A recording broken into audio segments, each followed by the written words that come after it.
Perwakilan sekalian, kedudukan kita dalam kerajaan perpaduan telah membuka potensi baru untuk UMNO. Potensi yang tak pernah terlintas di sanubari kita, malah tidak pernah terbayang di akal kita, bahawa kita sedang menerokai kerjasama politik yang unik, unprecedented dan sangat luar biasa. UMNO dan BN sedang melalui eksperimen politik yang sangat penting. Panggillah apa jua pun, jajaran baru, koalisi baru, persamaan baru. Yang jelas adalah haluan politik yang business as unusual. Business as unusual, iaitu pembentukan persamaan politik yang berasaskan perpaduan dan kepentingan nasional demi negara.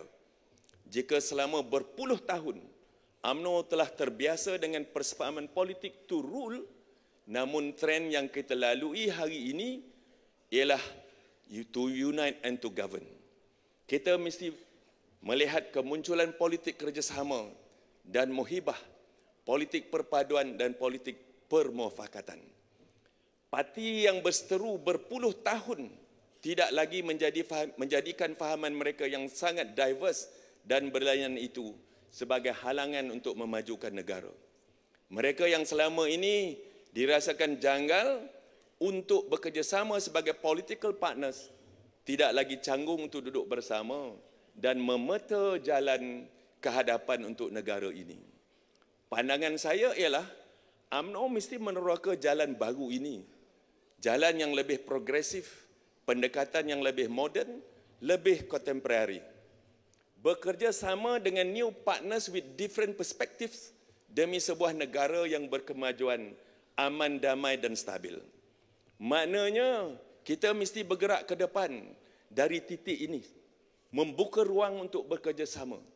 Lalu saya mencadangkan kepada wanita, pemuda dan puteri untuk menggunakan perhimpunan kali ini, saudara-saudara sekalian, sebagai wadah memberikan saranan bagaimana harus kita mengemudi masa depan kita dengan rakan-rakan politik kita dalam kerajaan perpaduan ini, agar kita boleh menjadikan plan masa depan yang menguntungkan, bukan membebankan kita.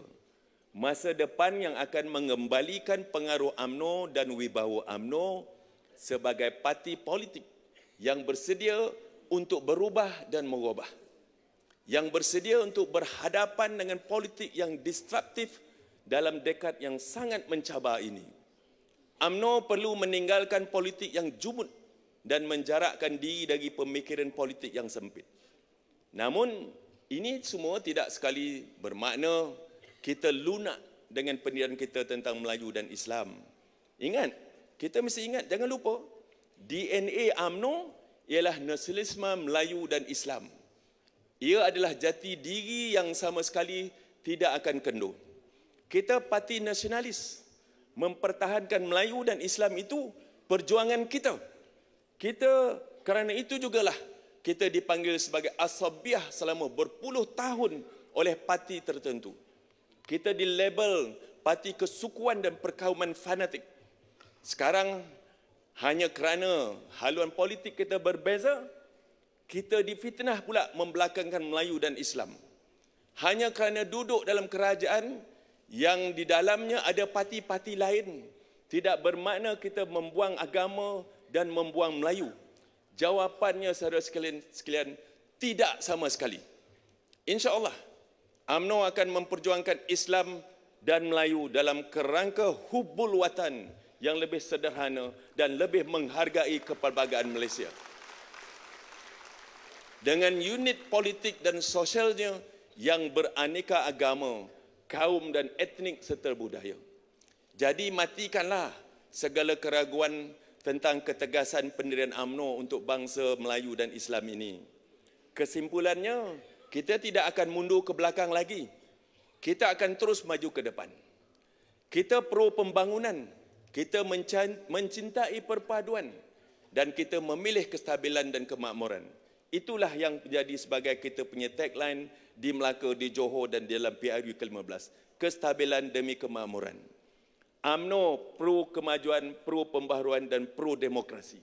Dan kita memilih untuk bekerja dengan mereka demi Malaysia. Jadi tidak timbul soal kita perlu undi parti itu ataupun parti ini. Kita hanya mengundi dan memilih parti yang memerintah, parti yang boleh mengurus negara dengan semangat perpaduan dan meneruskan kestabilan politik negara tanah air kita. Dan walaupun kita ada pendirian yang berbeza dan perspektif yang bertentangan, ia tidak akan merencatkan pula kerjasama kita untuk Malaysia yang lebih maju. Kerana itulah hikmah dalam berpolitik. Itulah juga semangat sebuah demokrasi. Yang pasti, UMNO akan mengurus perbezaan tersebut bersandarkan kepentingan perpaduan dan kesepakatan nasional. Realitinya ialah UMNO sebenarnya mewakili kepentingan Melayu dan Islam dalam kerajaan perpaduan. InsyaAllah kita ada fungsi strategik dan kita akan meneruskan fungsi strategik tersebut dengan baik insyaAllah. Jadi mari kita terokai jalan untuk mengokohkan kerjasama ini di pelbagai peringkat dan lapangan. Kerana untuk UMNO kembali ke acuan identiti politik yang terlalu sempit dan terlalu terbatas hanya akan lebih membataskan potensi UMNO dan Malaysia.